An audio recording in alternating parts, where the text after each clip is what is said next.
ونقي أنفسنا ومن سيئات أعمالنا من يهده الله فلا مضل له ومن يضلل فلا هادي له وأشهد أن لا إله إلا الله وحده لا شريك له وأشهد أن محمدًا عبده ورسوله الذي أرسله بالحق بشيرا ونذيرا وداعيا إلى الله بإذنه وسراجا منيرا أما بعد فإن أصدق الحديث كتاب الله وخير الهدي هدي محمد صلى الله عليه وسلم وشر الأمور محدثاتها وكل محدثة بدعة وكل بدعة ضلالة وكل ضلالة في النار بعد أعوذ بالله من الشيطان الرجيم يا أيها الذين آمنوا اتقوا الله وذروا ما بقي من الربا إن كنتم مؤمنين فإن لم تفعلوا فأذنوا بحرب من الله ورسوله وإن تبتم فلكم رؤوس أموالكم لا تظلمون ولا تظلمون وإن كان ذو عسرة فنظرة إلى ميسرة وأن تصدقوا خير لكم إن كنتم تعلمون واتقوا يوما ترجعون فيه إلى الله ثم توفى كل نفس ما كسبت وهم لا يظلمون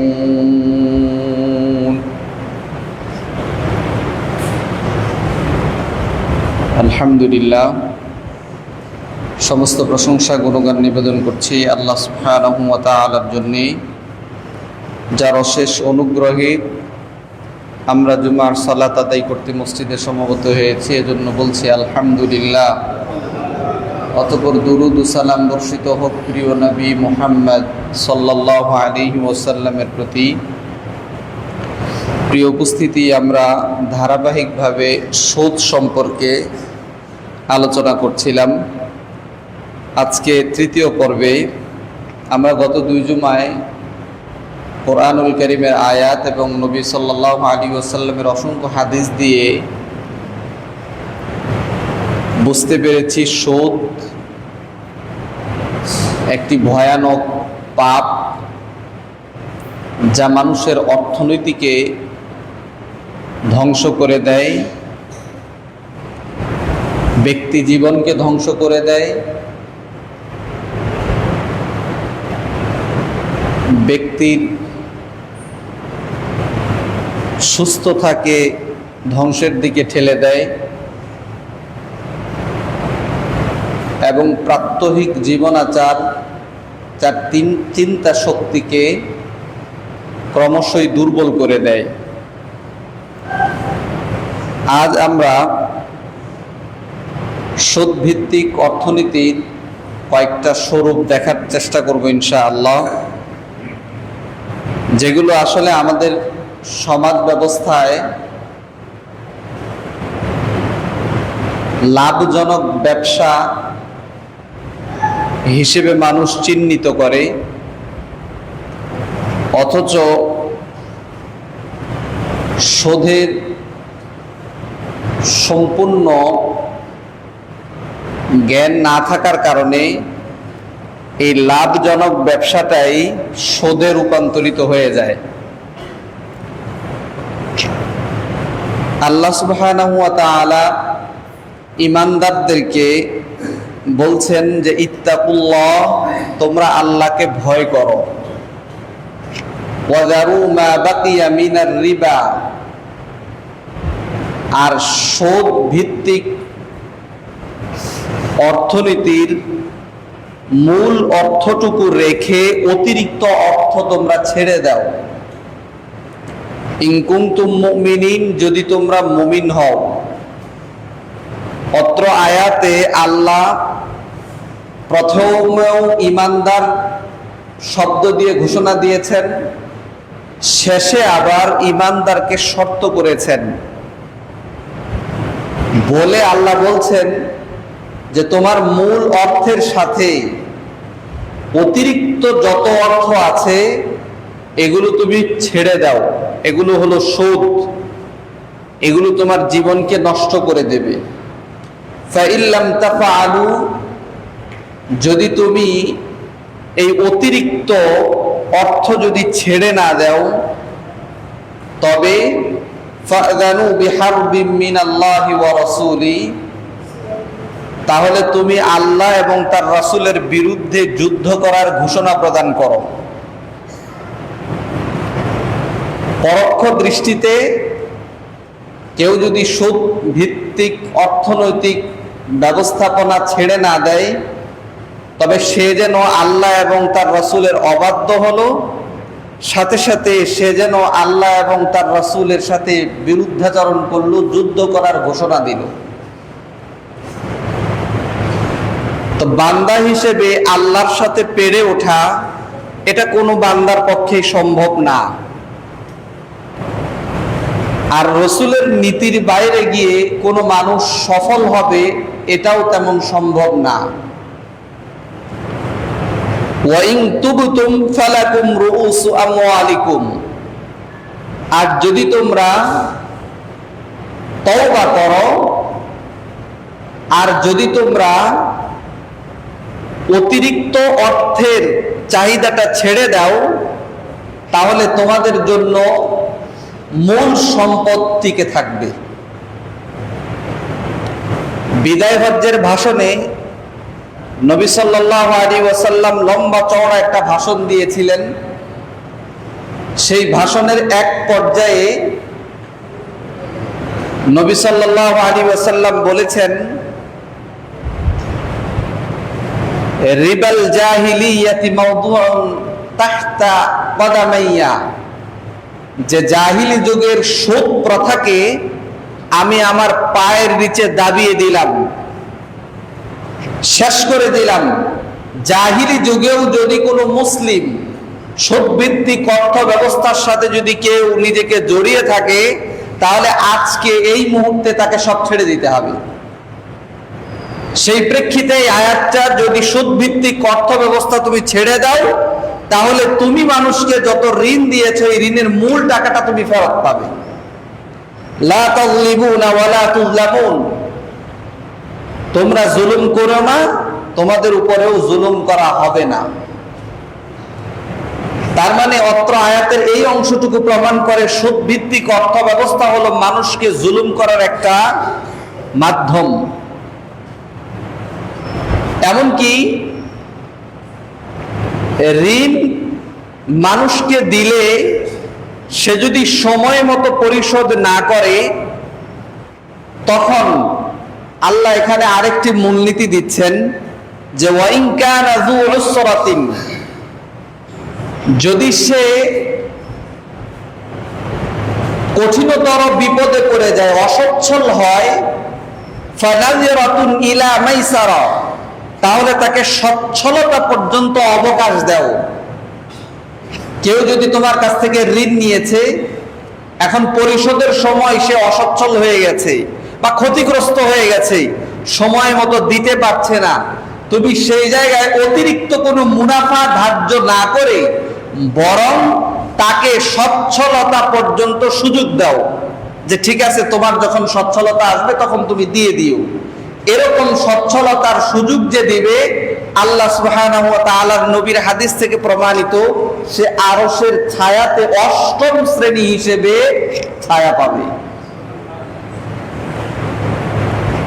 ওয়া আন তাসাদদাকু, আর যদি তুমি তাকে সেটা দান করে দাও, মওকুফ করে দাও, যে ঠিক আছে তুমি অসচ্ছল হয়ে গেছো, ক্ষতিগ্রস্ত হয়ে গেছো, পারলে দিও, না পারলে দেওয়ার প্রয়োজন নাই, যদি পারো দিও, না পারলে না দিও, বা আপনি তাকে ক্ষমা করে দিলেন, আল্লাহ বলছেন খায়রুল লাকুম, এটা তোমার জন্য উত্তম, এবং এটা তুমি মহৎ গুণের পরিচয় দিলে।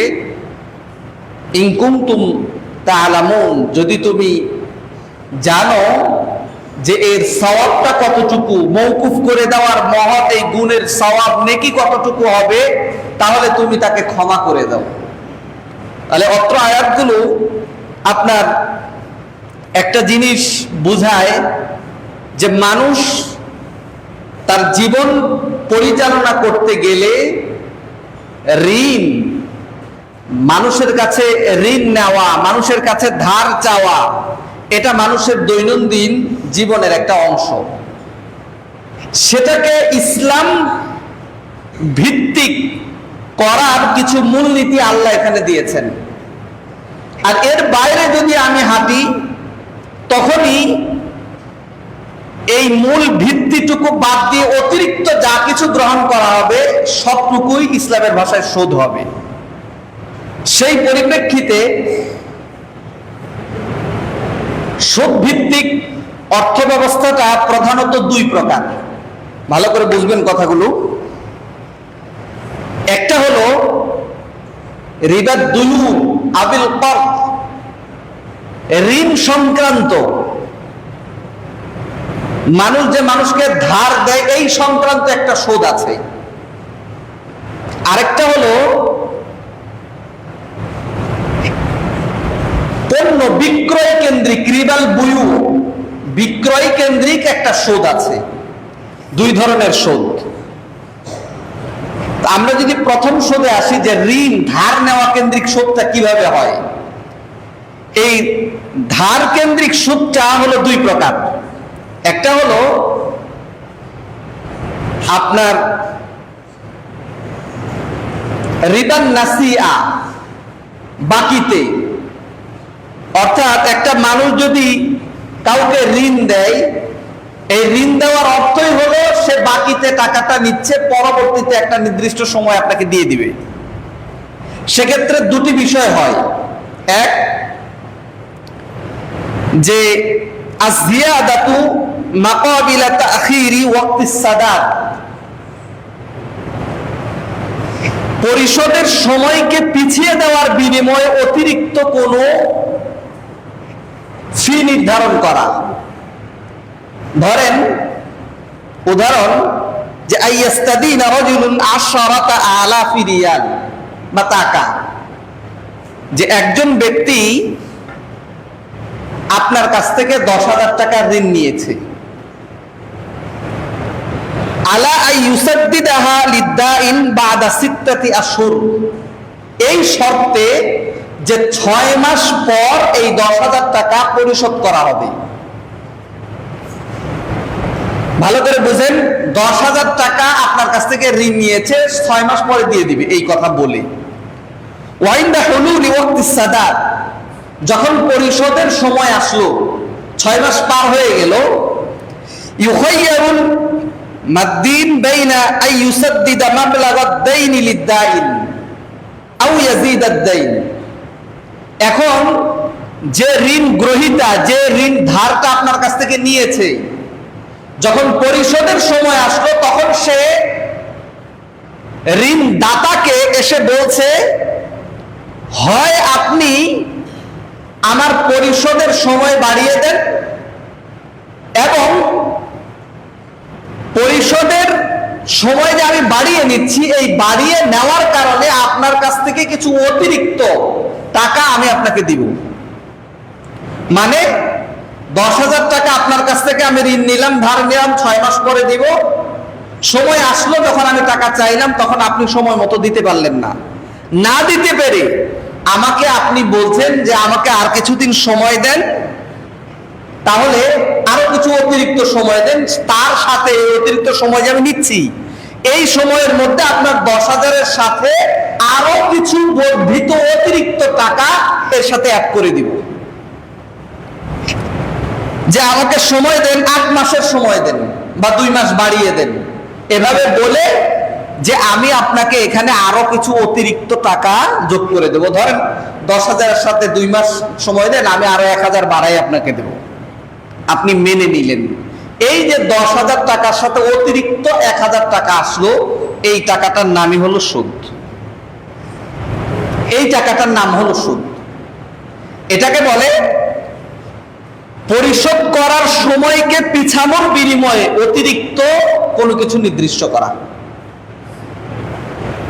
ঋণ আপনি দিয়েছেন একটা নির্দিষ্ট সময়ের জন্য, এই নির্দিষ্ট সময় পার হয়ে যাওয়ার পর আপনার সাথে একটা বোঝাপড়া হলো যে আমি আরো কিছুদিন সময় নিতে চাই, তো সেখানে আরো কিছু বর্ধিত অংশ আপনাকে দিব, তা আপনি মেনে নিলেন। এটাই হলো আপনার পরিশোধের সময়কে নির্দিষ্ট সময়ের চাইতে অতিরিক্ত বাড়িয়ে আরো কিছু অতিরিক্ত হার দেওয়া। এটা হলো একটা। 2 নম্বর হলো যে শুরুতেই ঋণ নেওয়ার শুরুতেই আপনার অতিরিক্ত কোনো কিছু শর্ত করা।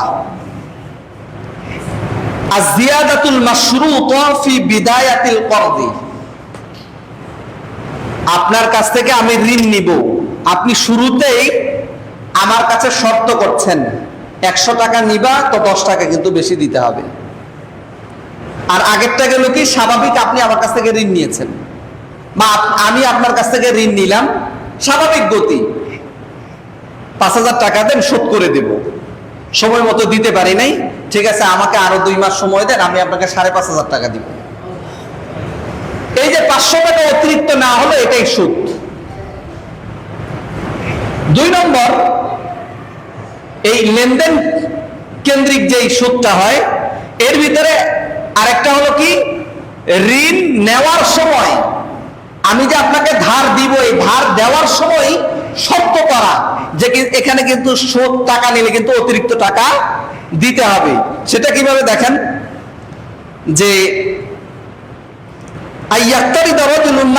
মিনাল মাল, একটা নির্দিষ্ট অংশের একটা সম্পদ আপনার কাছ থেকে আমি কর্জ নিলাম, আলা আইয়ুসাদ্দিদাল মাবলাগ কামিলান বাদা মুদ্দাতিন মুআয়্যানা মুত্তাফাকা আলাইহা বাইনাহুমা।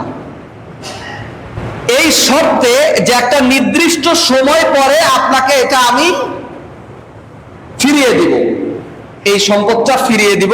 ওয়াবি জিয়াদাতিন মাশরুতা ইবতিদাআন, এবং শুরুতেই আপনার কাছে আমি শর্ত করে নিলাম এই সম্পদের সাথে আরো কিছু অতিরিক্ত দিব। যেমন কথার কথা, আমাদের সমাজে যেটা হয় বেশিরভাগ, যে ধান চালের ক্ষেত্রে হয় যে আপনি আমাকে 1 মণ চাল দেন, 1 মণ চাল দেন, আমার বাড়িতে ধান আসলে ওই ধান ভাঙিয়ে, চাল ভাঙিয়ে আপনার 1 মণের সাথে 40 কেজি আমি নিলাম। দেওয়ার সময় ওই ইরি মৌসুমে আমার গোলাতে ধান উঠলে ওটাকে চাল করে আমি 45 কেজি আপনাকে দিব। এই যে 5 কেজি বর্ধিত আকারে নেওয়া, এটা শর্ত করে নিচ্ছে নেওয়ার সময়। আপনি 40 কেজি চাল আমাকে এখন দেন, আমি চলি, যখন আমার ইরি ধান আসবে আমার বাড়িতে তখন আমি আপনাকে 45 কেজি চাল দিয়ে দিব। এই যে 5 কেজি বর্ধিত আকারে নেওয়া হলো, এই বর্ধিত আকার নেওয়াটা এটা শুরুতেই শর্ত করে নিল, এটাই হলো সুদ। বা আপনি টাকা দিচ্ছেন আমাকে, 10,000 টাকা দিলেন, 1 লক্ষ টাকা দিলেন, প্রথমেই শর্ত করে দিলেন যে প্রতি মাসে আমাকে কিন্তু 1 লক্ষ টাকায় 10% করে সুদ আপনার দিতে হবে। মেনে নেই, দুইজনেই যদি মেনে নেই তাহলে এটাই হবে কি, সুদ। তাহলে লেনদেন সিস্টেমে মানুষ ঋণ দেওয়া নেওয়ার ক্ষেত্রে এই 2 ভাবে সুদ করে। 1, প্রথমে টাকাটা ধার হিসেবে নেয়, এরপরে সময় মতো পরিশোধ করতে না পারলে ওখানে কিছু ইন্টারেস্ট যোগ হয়, অতিরিক্ত অর্থ যোগ হয়, এটাকে বলে একটা সুদ। আরেকটা সুদ হলো শুরুতেই টাকা পয়সা বা অন্যান্য সম্পদ লেনদেন করার ক্ষেত্রে ফিরিয়ে দেওয়ার সময় একটা অতিরিক্ত হার সাথে ফিরিয়ে দিতে হবে, এই শর্তটা করা হয়। এই দুটো শর্তই হারাম, এবং এই দুই শর্তে যদি কেউ লেনদেন করে তাহলে এটা সুদ ভিত্তিক লেনদেন হবে। যেমন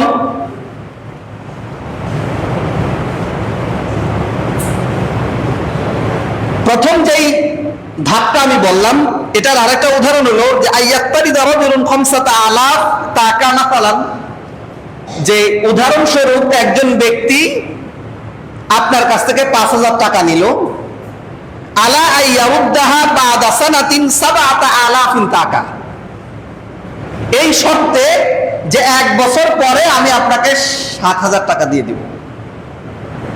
এই যে 5-এর পরে 2 বাড়লো, এটা হলো সুদ।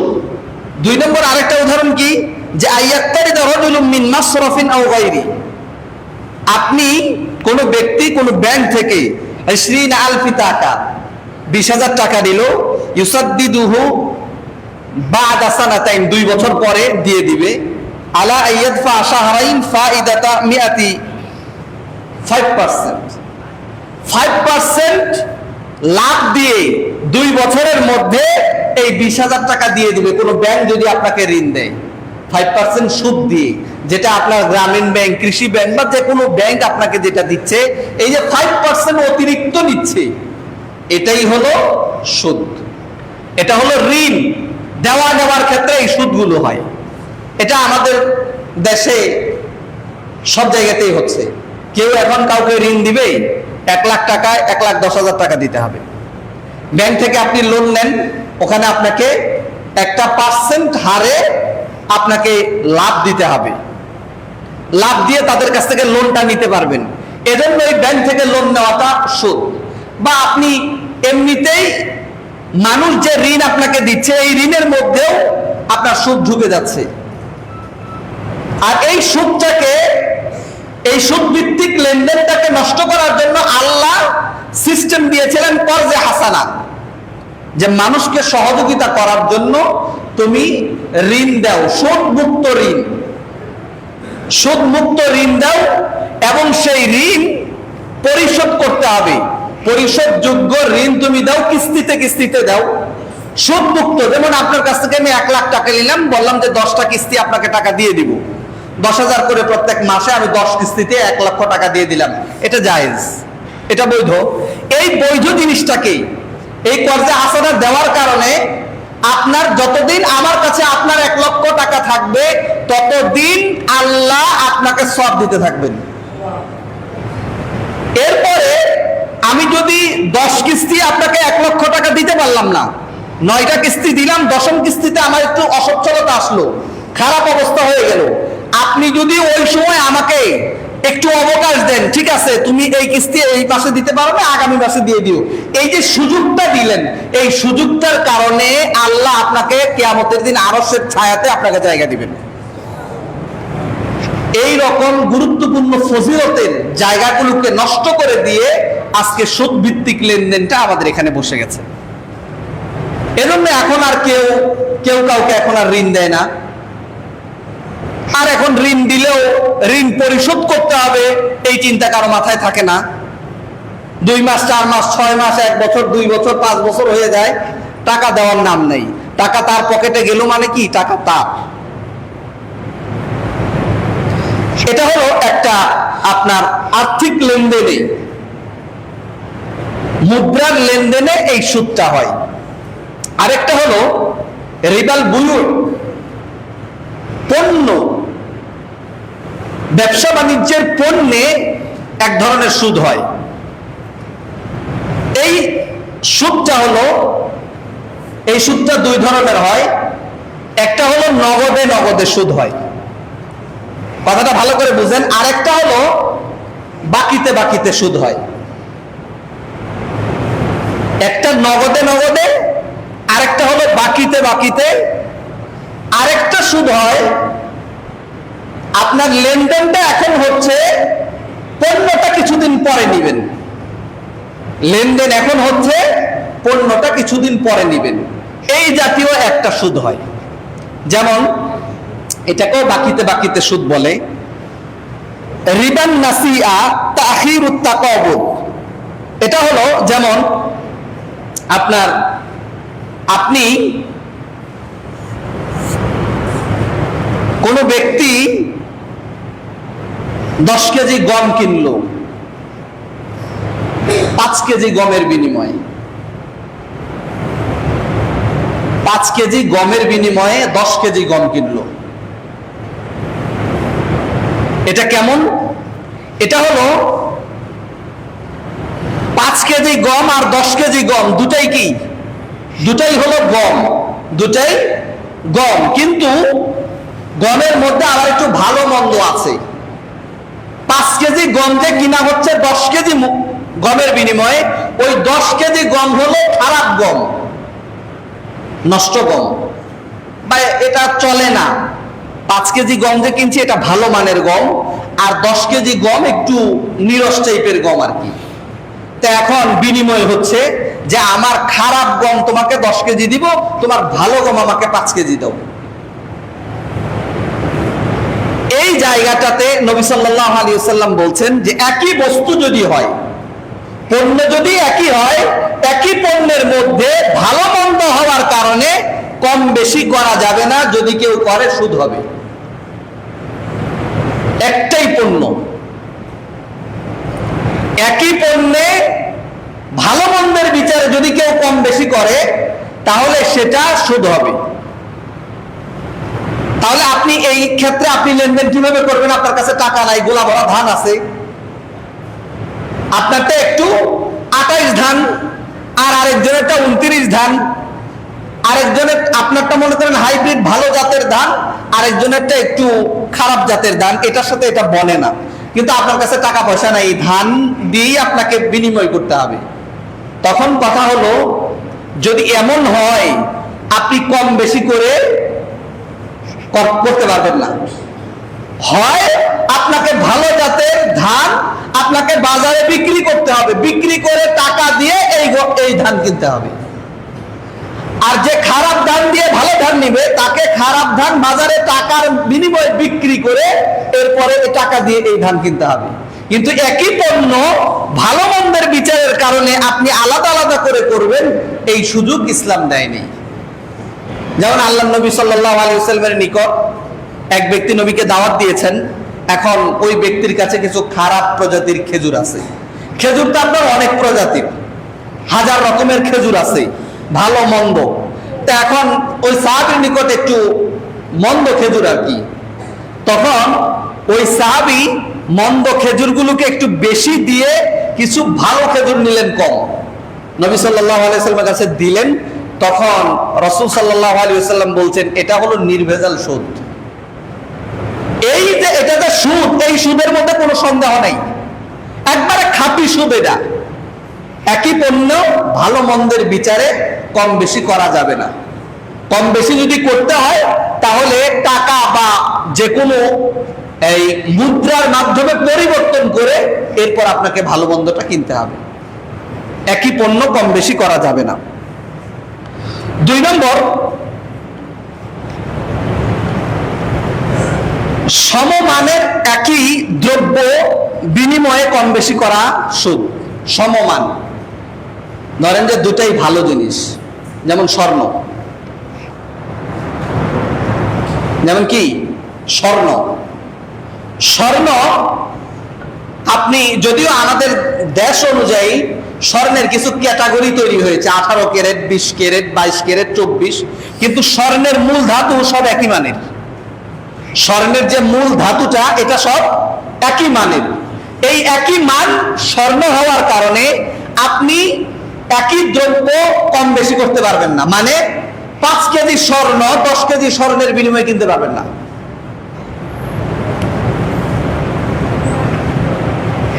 একই পণ্য, আগেরটা বললাম যে একই পণ্য যদি ভালো মন্দের বিচারে আপনি কম বেশি করতে পারবেন না, এটা যেমন জায়েজ নাই, আবার একই পণ্য দুটাই ভালো জিনিস, সেখানেও আপনি কম বেশি করতে পারবেন না, সমানে সমানে নিতে হবে। যদি স্বর্ণ আমি দেই 10 কেজি, আপনাকেও 10 কেজি দিতে হবে। আপনি যদি 1 ভরি স্বর্ণ দেন, আমাকেও 1 ভরি স্বর্ণ দিতে হবে। এখানে ভালো মন্দের বিচার করবেন বা সমমান দুটাই ভালো, এজন্য আমারটা আমি 1 ভরি 1 রত্তি দিলাম আর আপনি শুধু 1 ভরি দিলেন, এই বেচা কেনা চলবে না, যেটা স্বর্ণের দোকানে হয়। স্বর্ণের দোকানে আবার দেখেন যে মানুষ স্বর্ণ কিনে, মানুষ স্বর্ণ কিনে কিভাবে?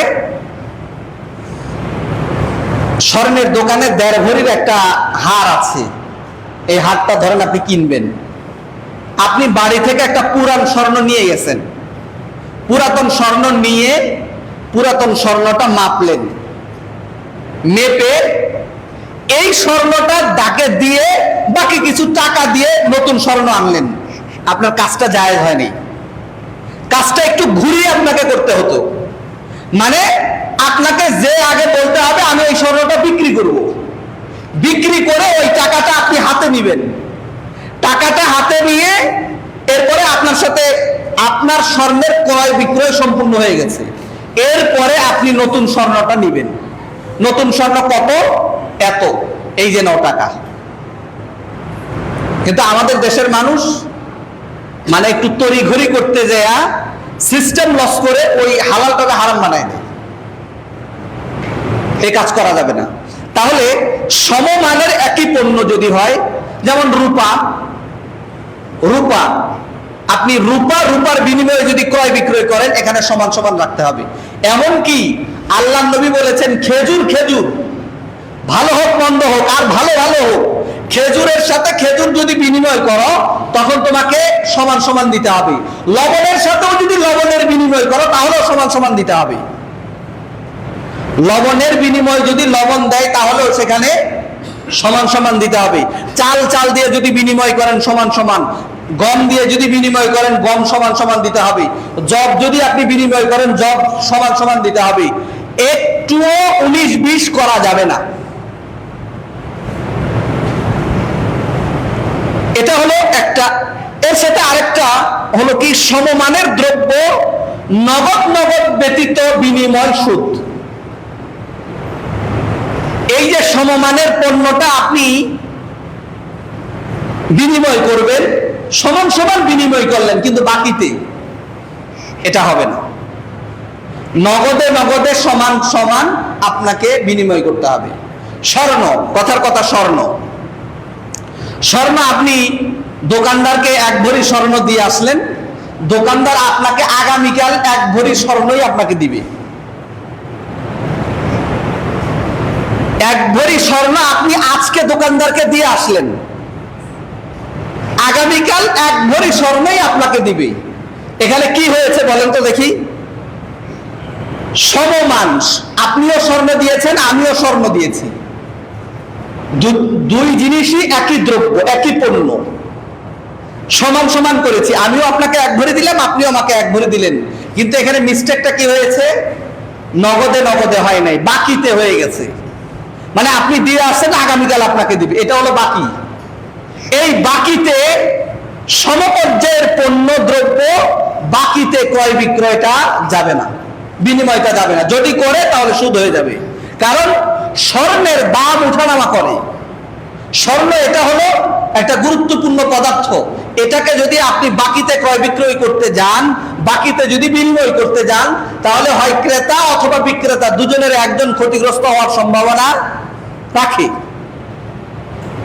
এই জন্য নবী সাল্লাল্লাহু আলাইহি সাল্লাম বলছেন, সমমানের দ্রব্য যদি হয়, এটা যেমন তুমি বিনিময় করার সময় সমান সমান নিবা, আবার সাথে সাথে নগদে হাতে হাত, মানে এই হাতে দিলাম এই হাতে আনলাম, এরকম হওয়া লাগবে। ওই তুমি বছরব্যাপী স্বর্ণ দিয়ে আসলা, এরপরে তোমাকে আবার ভালো স্বর্ণ পেলে তোমাকে দিবে, এই ক্রয় বিক্রয় এই বিনিময়টা জায়েজ নাই। যদি কেউ করে তাহলে এটা সুদ হবে। পণ্য যেটা আমরা করি, চাল ডাল এখন দিলাম, এখন আপনাকে দিলাম, বিনিময়ে আমাকে ওটা দিবেন, সমান সমানই কিন্তু আগে পরে হয়ে যাচ্ছে, এটা চলবে না। হ্যাঁ, তবে আপনি অগ্রিম ক্রয় বিক্রয় করতে পারবেন। অগ্রিম ক্রয় বিক্রয় মানে কি? আমি আপনাকে এখন টাকা দিলাম, আপনাকে আমি এখন টাকা দিলাম যে আপনাকে 10,000 টাকা দিলাম, আমাকে 5 বস্তা ডাল দিবেন। তাহলে 5 বস্তা ডাল, এক এক বস্তা 50 কেজি করে হলে 5 বস্তা ডাল 250 কেজি হয়। তাহলে এখানে পরিমাণটা নির্দিষ্ট, আপনার 250 কেজি ডাল আমি নিব। কত কেজি? টাকার হারটা নির্ধারণ হবে। কবে দিবেন? 1 সপ্তাহ পরে দেব। কোন দিন সেটা? আজকে শুক্রবার, আগামী শুক্রবারে আপনার এই জিনিসটা দিয়ে দিব। তাহলে দেখেন এখানে টাকা নির্ধারণ হলো, কত টাকা কেজি বা বস্তা কত। 5 বস্তা যে আমি নিব, প্রতি বস্তা কত টাকা, টাকার হিসেব নির্ধারণ হলো। এরপরে আপনি পরিমাণ কতটুকু নিবেন? 5 বস্তা নিব, এক এক বস্তা 50 কেজি করে 250 কেজি হবে। তাহলে টাকাটা নির্ধারণ হলো, আপনি কতটুকু নিবেন এটা নির্ধারণ হলো। এরপরে কবে দিবে? 1 সপ্তাহ, মানে আগামী শুক্রবার দিবে। তাহলে টাকা নির্ধারণ হলো, কতটুকু নিবেন তা নির্ধারণ হলো, কবে দিবে তাও নির্ধারণ হলো। এখন আপনি ক্রয় বিক্রয় করেন, এখন আপনি অগ্রিম টাকা দিয়ে দেন, এটা সমস্যা নেই। এখানে কেউ ক্ষতিগ্রস্ত হওয়ার কোনো সম্ভাবনা নাই। হ্যাঁ, এখানে আবার আরেকটা শর্ত করা যেতে পারে যে যদি এই টাকায়, যে টাকাটা নির্ধারণ হলো, এই টাকার বর্ধিত যদি কিছু লাগে তাহলে কিন্তু আপনাকে দিতে হবে। এতগুলো শর্ত যদি একসাথে করেন তাহলে এরকম ক্রয় বিক্রয় করা যাবে। সেক্ষেত্রে অতিরিক্ত কোনো কিছু যদি আদান প্রদান হয় সেক্ষেত্রে কোনো সুদ হবে না। এটাকে বাইয়া সালাম বলে, অগ্রিম ক্রয় বিক্রয়। এটা যদি করেন তাহলে কোনো সমস্যা হবে না। তাহলে 3টা সূরত আপনাকে বললাম আমি, ভালো করে শোনেন। একই বস্তু, একই পণ্য, ভালো মন্দের বিচারে কম বেশি করা যাবে না। আবার একই পণ্য দুটোই ভালো, ভালো মন্দ না, ভালো ভালো, একই পণ্য আপনি কম বেশি বিনিময় করতে পারবেন না। আবার একই পণ্য কম বেশি তো করা যাবেই না, আবার সাথে সাথে নগদে নগদে করতে হবে, বাকিতে করা যাবে না। এইভাবে আমরা যদি পণ্য ক্রয় বিক্রয়ের সিস্টেমটা যদি বুঝি তাহলে আমরা সুদ থেকে বেরিয়ে আসতে পারবো। আর লেনদেনের ক্ষেত্রে যে সুদটা বললাম, এখান থেকে যদি আমরা বেরিয়ে আসতে পারি তাহলে আমরা এই জায়গাটা ভালো করে বুঝবো। এরপরে মুদ্রা লেনদেনে কম বেশি করা। মুদ্রা লেনদেন মানে টাকা দিয়ে টাকা। যেমন এখন যারা আপনার ব্যবসা করে না, টাকার ব্যবসা করছে না, এদেরকে কি বলে? হুন্ডির ব্যবসা। হুন্ডির ব্যবসাটা হারাম। হুন্ডির ব্যবসাটা কি? হারাম, কোনোভাবে চলবে না। টাকা দিয়ে টাকা ক্রয় বিক্রয় করা, টাকাকে টাকা দিয়ে ক্রয় বিক্রয় করা। আপনি রিয়াল বলেন, পাউন্ড বলেন, তারপরে আপনার দিরহাম বলেন, দিনার বলেন, রিঙ্গিত বলেন, যাই বলেন, সবই কি? মুদ্রা। সবই হলো কাগজি মুদ্রা। এগুলো এক একটা দেশ ভাগ হওয়ার কারণে এক একটা নাম হয়েছে, কিন্তু সবই হলো কাগজি মুদ্রা। এই কাগজি মুদ্রায় যদি আপনি কম বেশি করে ব্যবসা করতে যান, এই ব্যবসাটা সুদ হবে, হারাম।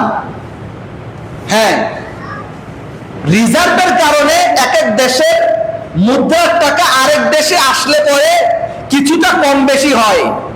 যেমন সৌদি আরবের 1 রিয়াল বর্তমানে বাংলাদেশের প্রায় 31 না 32 টাকা হবে।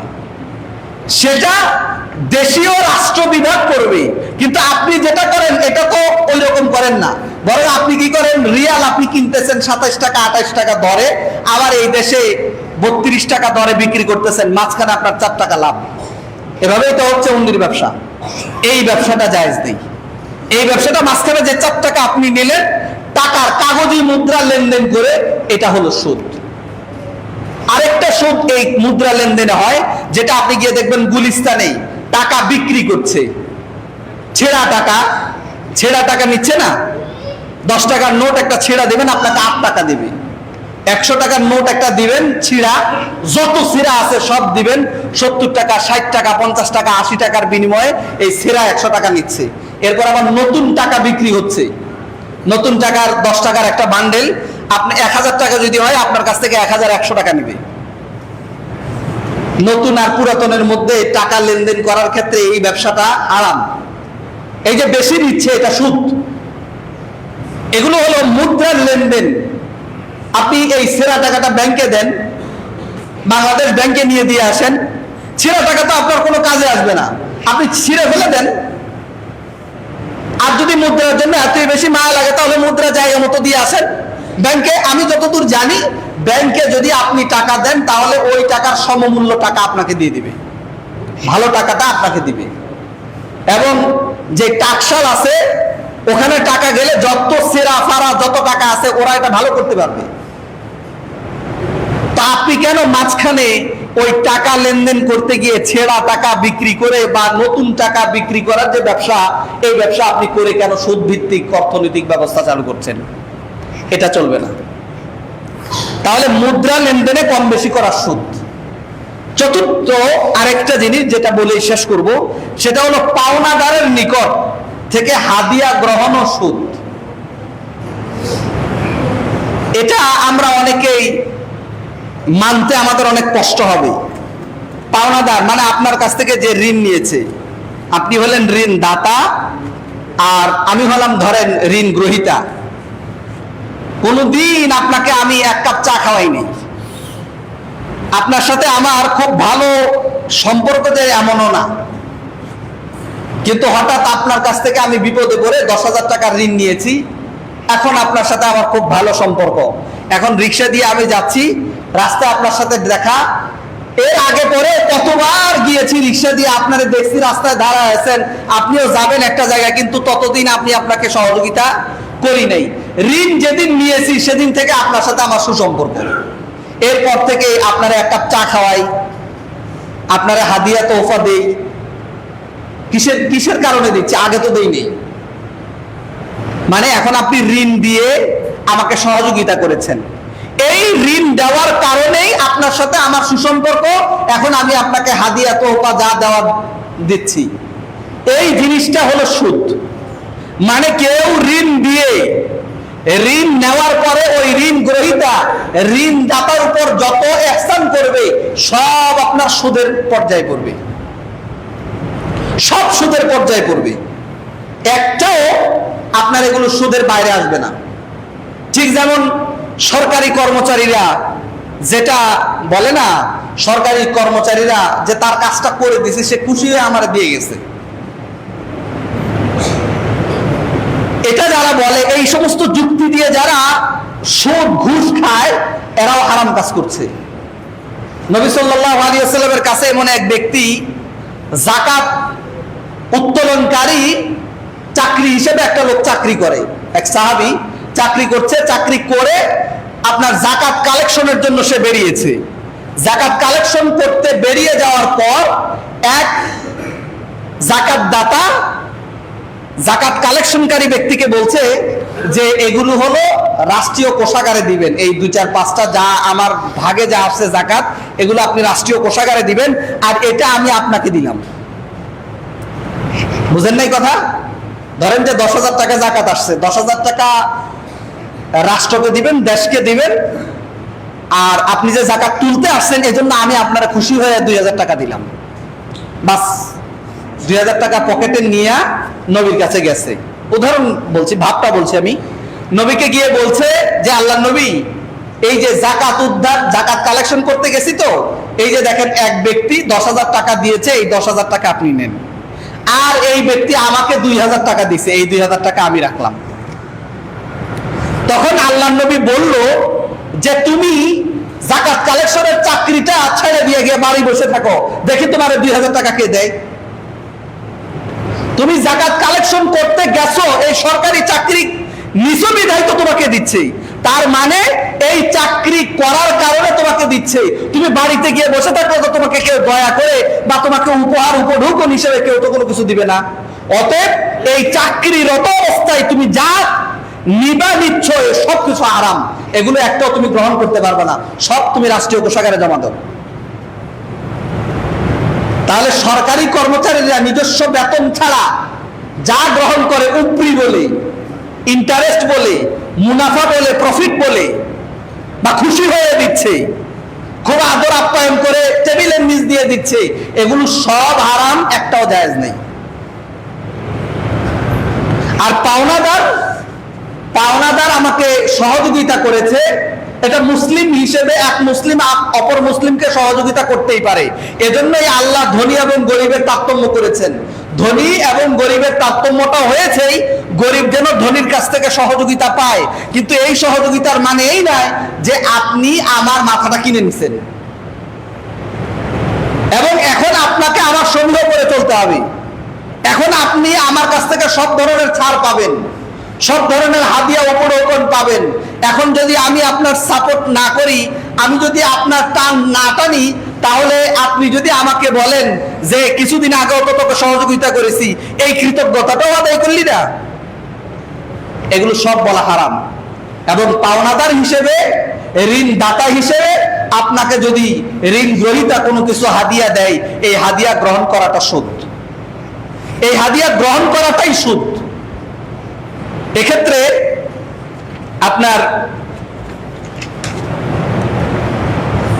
একটি হাদিস এসেছে নবী সাল্লাল্লাহু আলাইহি ওয়াসাল্লাম থেকে, এক সাহাবীকে আল্লাহর নবী বলছেন যে তুমি তো এমন এক অঞ্চল থেকে আসছো।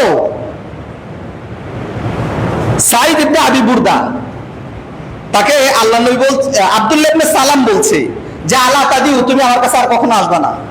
কেন?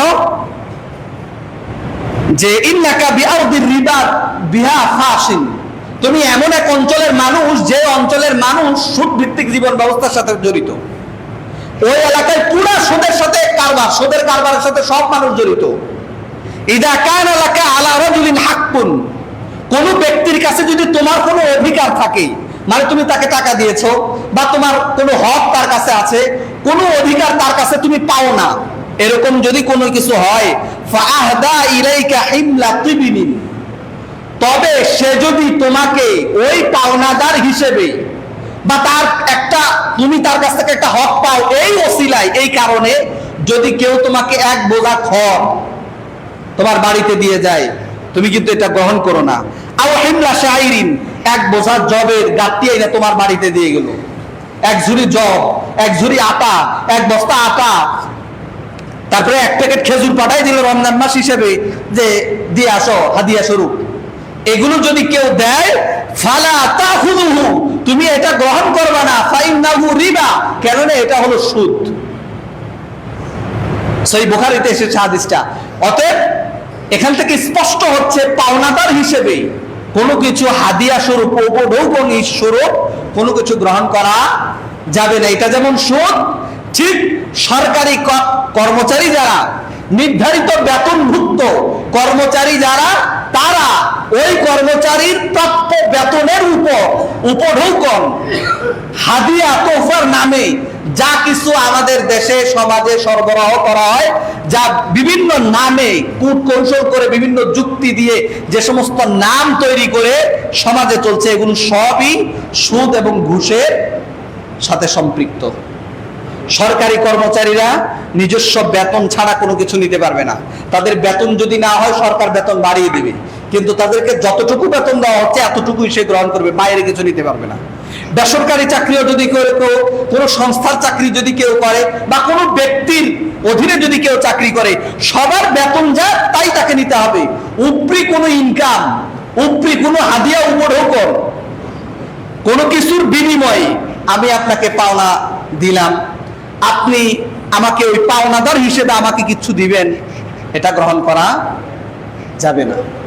তবে সাধারণত যে হাদিয়া উপঢৌকন মানুষ মানুষকে দেয়, আপনার সাথে আমার কোনো লেনা দেনার কোনো সম্পর্ক না, আমি কোনো সরকারি কর্মচারীও না, কোনো কিছুই না, কিন্তু আপনি আমাকে সম্মান করেন, আমি আপনাকে সম্মান করি, আপনি আমার চাচা হন, আপনি আমার আত্মীয় হন, এখন আপনি আমার আত্মীয় হিসেবে আপনাকে আমি কিছু উপঢৌকন দিলাম, আপনাকে আমি ঈদের সময় কিছু হাদিয়া দিলাম, কিছু উপহার দিলাম, সেটা ভিন্ন বিষয়। কিন্তু পাওনাদার, আপনি আমাকে কিছু দিয়েছেন, আমি আপনার কাছে কিছু নিয়েছি, এখন আপনার সাথে আপনার সম্পর্ক হলো ঋণদাতা আর ঋণ গ্রহীতা, পাওনাদারের সম্পর্ক। এখন যদি কোনো কিছু বিনিময় করি, আবার পাওনাদারের সাথে আপনার চুক্তি শেষ হয়ে গেছে, আপনার টাকা আপনাকে ফিরাই দিছি, এখন আর আপনার দিকে আমি মুখ ফিরাইও তাকাই না, এখন আর কিছুই করি না। এই যে চিন্তা ভাবনাটা, এই দৃষ্টিকোণ থেকে কোনো ধরনের হাদিয়া উপঢৌকন দেওয়া নেওয়া এগুলো সবই কি হারাম, এগুলো সুদের উপরে পড়বে। এজন্য আমরা এই সুদ ভিত্তিক জীবন ব্যবস্থা থেকে বের হয়ে আসার চেষ্টা করি। সুদ ভিত্তিক অল্প কিছু না জানার কারণে আপনি যে হালাল ব্যবসাটা করছেন, এই হালাল ব্যবসাটা আপনার হারাম হয়ে যাচ্ছে। আমরা আগামী জুমা থেকে কয়েকটা হারাম ব্যবসা বাণিজ্যের কিছু রূপ আমরা আলোচনা করার চেষ্টা করবো ইনশাআল্লাহ। যেই রূপগুলো জানা থাকলে পরে আপনার একটা হালাল ব্যবসা, বৈধ ব্যবসা, শুধুমাত্র ওই চিত্রটা এখানে ঘটেনি বিদায় আপনার ওই ব্যবসাটা হারাম হয়ে যাবে। যেমন আপনাকে উদাহরণ দেই, কত গুরুত্বপূর্ণ জানা যে বিষয়গুলো। একটা হলো আপনার ফল পরিপক্ক হওয়ার আগে কেনা বেচা করা, এটা হারাম। ফল পরিপক্ক হওয়ার আগে কেনা বেচা করা হারাম। বা এমন কোন মাল আপনার নিজের হাতে না আসা পর্যন্ত এটা বিক্রি করা যাবে না।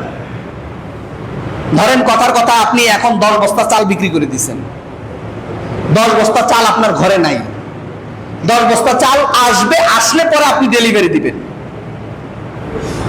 আসবে। এখন আপনি বিক্রি করলেন, বিক্রি করে দেওয়ার পরে 10 বস্তা আসতে আসতে আপনি মারা গেলেন, বাই চান্স মারা গেলেন, এই ক্রয় বিক্রয়ের কি হবে? 10 বস্তা মাল আসতে আসতে আপনার ঘটনাক্রমে অ্যাক্সিডেন্টে সব চাল, এই মালামাল আপনার পানিতে পড়ে নষ্ট হয়ে গেছে, বা কোনো দুর্যোগে পড়ে নষ্ট হয়ে গেছে। এখন আপনার এই ক্রয় বিক্রয় আপনি কি করবেন? আপনি তো টাকা ভেঙে খেয়ে ফেলেছেন, এখন কি হবে? এজন্য এই ধরনের ক্রেতা বিক্রেতার এই ধরনের বিপদগুলো যে কোনো সময় হয়ে যেতে পারে। এই সমস্ত সম্ভাবনাকে ইসলাম সামনে রেখে কিছু শর্ত দিয়েছেন, কিছু মূলনীতি আরোপ করেছেন। এই মূলনীতিগুলো মেনে তোমাকে ক্রয় বিক্রয় করতে হবে, না হলে তোমার ক্রয় বিক্রয় হয় একদিকে হারাম হবে, না হলে ওই ক্রয় বিক্রয়টা সুদ ভিত্তিক ক্রয় বিক্রয় হয়ে যাবে। এজন্য আসুন আমরা আল্লাহর কাছে তৌফিক চাই, আল্লাহ যেন আমাদেরকে এই বিষয়গুলো বোঝার তৌফিক দান করে। আমরা যদি এই বিষয়গুলো না বুঝি, তাহলে আমরা একটা হালাল ব্যবসা বাণিজ্য করছি। ইবাদত কবুলের শর্ত হলো হালাল খাবার, হালাল খাদ্য গ্রহণ, হালাল অর্থনৈতিক উৎস থাকা, এটা একান্ত জরুরি। যদি এটা ছোটখাটো কারণে, ছোটখাটো বিষয় না জানার কারণে যদি হালাল ব্যবসাটা হারাম হয়ে যায়, হালাল ব্যবসাটা যদি সুদ ভিত্তিক ব্যবসা হয়ে যায়, তাহলে তো আমাদের সালাত, সিয়াম, হজ, যাকাত, ওমরা এবং দান সদাকা যা আছে সবই নষ্ট হয়ে যাবে। যেগুলো আমি বিগত জুমাগুলোতে হাদিসগুলো দিয়ে আপনাকে আমি জানিয়েছি যে সব নষ্ট হয়ে যাবে, সমস্ত ইবাদত বাতিল। এজন্য আল্লাহর কাছে দোয়া চাই, আল্লাহ যেন আমাদেরকে এই বিষয়গুলো বোঝার তৌফিক দান করে। বলি আমিন। ওয়া মা আলাইনা ইল্লাল বালাগ ওয়া আখির দাওয়ানা আলহামদুলিল্লাহি রাব্বিল আলামিন।